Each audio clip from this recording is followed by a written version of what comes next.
जिनको हम अंधविश्वास कहते हैं वो अंधविश्वास का न तो मूल है न तना है, वो अंधविश्वास के महावृक्ष की छोटी छोटी पत्तियां हैं। फिर हम बाहर दो तरह की शक्तियों की कल्पना करते हैं, अच्छी और बुरी, जिसको आप बोल देते हैं positive energies and negative energies. ये भूतवादियों के पास बहुत बड़ा तर्क रहता है। वो कहते हैं अगर आसमानों में छुपा हुआ भगवान हो सकता है तो फिर इसी तरह यहाँ हवाओं में छुपे हुए भूत प्रेत क्यों नहीं हो सकते, क्यों नहीं हो सकते। अब आप क्या कर दोगे, क्योंकि आधार तो दोनों का एक ही है। इसी बेईमानी में अंधविश्वास की जड़ है कि यहाँ का कुछ समझ में नहीं आ रहा तो कह दिया वहां से चल रहा है। वेदांत कहता है न आंखों के सामने न आंखों के पार, न पृथ्वी पर है न आकाश पर है, परम सत्ता बस यहाँ है हृदय में, अहम ब्रह्मास्मि। नमस्ते आचार्य जी। मेरा प्रश्न बंगाल और अंधविश्वास के ऊपर है। तो बंगाल की धरती विवेक और करुणा की प्रयोगशाला रही है। यहाँ पर स्वामी विवेकानंद जी ने विवेक का आह्वान किया है, रविन्द्रनाथ ठाकुर ने चेतना का सौंदर्य दिखाया है और ईश्वर चंद्र विद्यासागर जैसे समाज सुधारकों ने यहाँ पे बहुत सारे काम किए हैं। फिर भी यहाँ पे आजकल भी ये अंधविश्वास और ग्रह दोष ये सब फिर भी कंटिन्यूअसली चल रहा है। अंधविश्वास सिर्फ यही नहीं होता कि किसी बात पर आंख मूंद कर विश्वास कर लिया। अंधविश्वास की परिभाषा इससे थोड़ी अलग है और थोड़ी गहरी है। यूं ही किसी भी बात पर विश्वास कर लेने को अंधविश्वास कहना मोटे तौर पर ठीक है, लेकिन सटीक नहीं है। आपने बात करी ग्रह दोष, काल दशा, ये सब,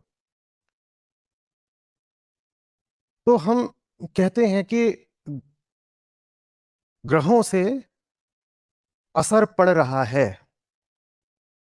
हम्म किस पर, किस पर? मुझ पर ना, मुझ पर। ये बात ऐसा लगेगा कि जैसे अरे इसमें क्या है, ये तो ऑब्वियस है, पर इस बात में कुछ छुपा हुआ है, तो इसको थोड़ा पकड़ कर चलिएगा। ठीक है, कोई बाहर गुप्त अदृश्य दैवीय शक्तियां हैं जो जीवन का निर्धारण कर रही हैं। किसके, किसके? मेरे ना, मेरे ना।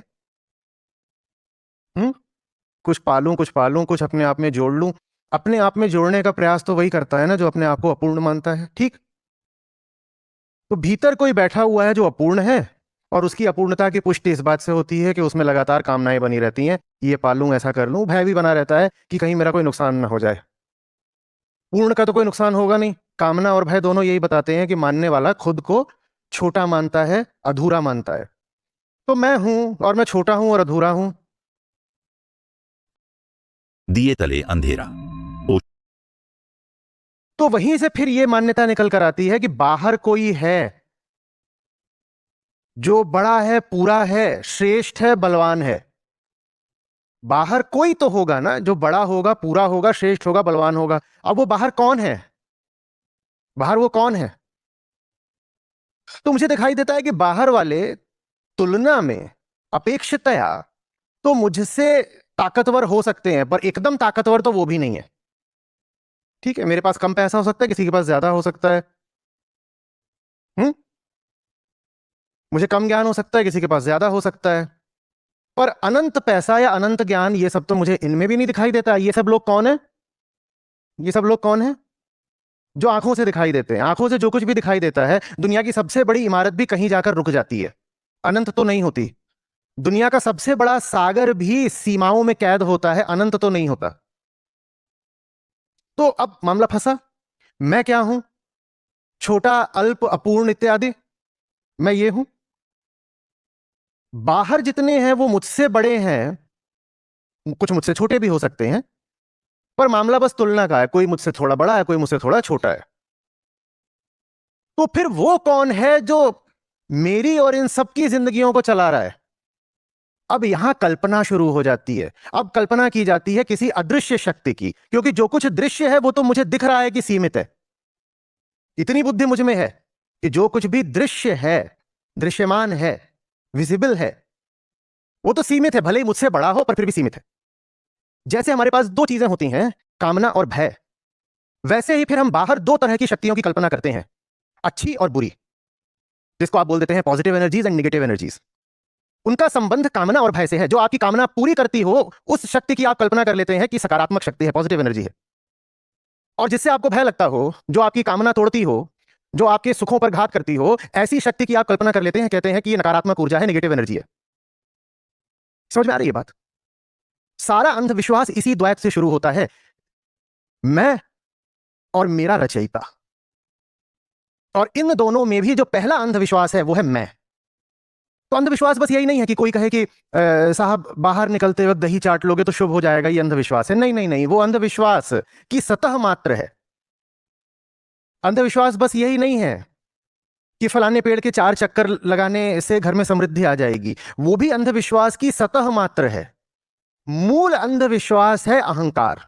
और जहां अहंकार होगा वहां निश्चित रूपेण अनिवार्यतः यह कल्पना भी होगी कि बाहर कोई है जो अहंकार का भाग्य विधाता है। क्योंकि अहंकार तो इतना सा है ना, लुंजपुंज, छोटा, अल्प, दुर्बल। वो स्वयं तो अपना भाग्य चला नहीं रहा, ये तो स्पष्ट होता है। हम सबको दिखाई देता है कि हमारी जिंदगी हमारे हाथ में तो है नहीं। ये सबको दिखाई देता है ना, कुछ भी हो जाता है।